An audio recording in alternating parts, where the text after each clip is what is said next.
Hey kids, another installment of Roxbury Science. Just another nice sunny Sunday afternoon. I'm doing some planting. So there's my old trusty old Alice we talked about, but this is my little, kind of proud of this little device. This is another antique, mid-1970s Alice Chalmers no-till planter that, well, it's not really Alice design, but I kind of built it into a no-till. It wasn't a no-till planter, but I added a whole bunch of stuff to do it. Now, the idea is that with no-till, as we talked before, is that you can see in this field, I have not tilled the soil. And this concept came out in the 1970s, and it was a big thing. Alice Chalmers is the one that really invented or came up with these planters to go no-till. What that means is you don't till the soil, you're not releasing all kinds of carbon to the atmosphere, and you're also reducing the amount of carbon from doing field work. And you have very, very, very little erosion.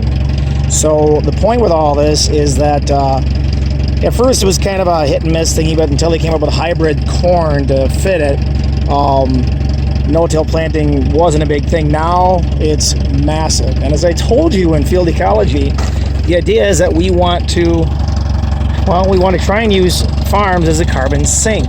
And because of doing this method, what I'm trying to do here is work my way into being a carbon neutral setup where we have very, very little CO2 release and try and sink it in with all the plants that I'm, producing. So the idea with this is, like I said, with this no-till is you have to have a way of, one, these things right here, they got to clean all the trash away. So that corn does not like having trash in it. Two, you got to have these things called no-till coulters. They got to be strong enough to dig into the soil.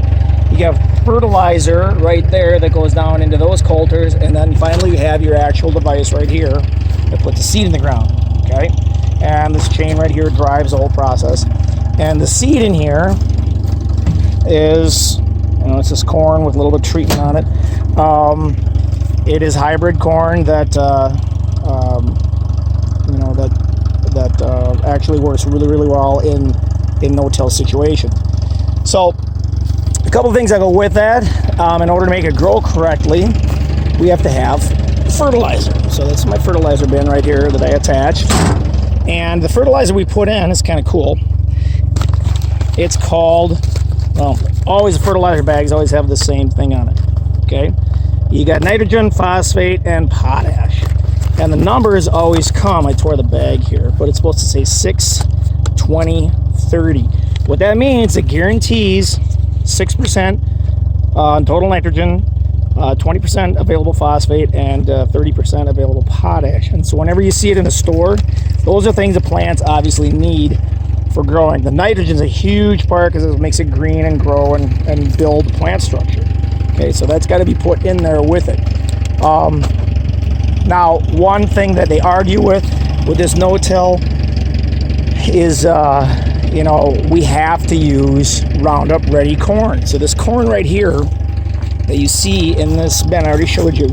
This corn, and that's been genetically modified, kids. They've inserted the gene from a plant that actually is resistant to glyphosate, which is Roundup.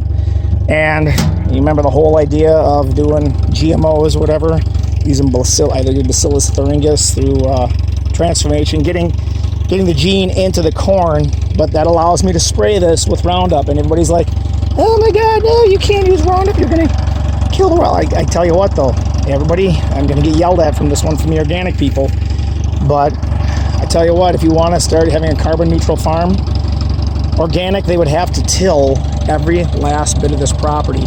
Till and then over and over till it, tearing up the weeds by hand with a tractor. And the amount of erosion and carbon that's put into the atmosphere, I don't know, organic is awesome, but it's not always the best for the environment in that sense. Okay? Ooh, just by the way, that's the barn I milk cows in for freaking ever. So anyway, that's the basic idea. Called no-till planting. A lot of farmers do it anymore. They just don't do it with this homemade setup that I made. Oh my God, that was a nightmare. Check this out. Hey, physics kids, this is how cool I made this. So that when these wheels, when it lifts in the air, this right here comes out of gear and stops fertilizer, so I don't spread fertilizer on the field. My own little invention. Other planters obviously have it, but this is mine that I made with this one. Works pretty cool. All right, so really quick here, just going to do a little bit of going. Give it a beans, and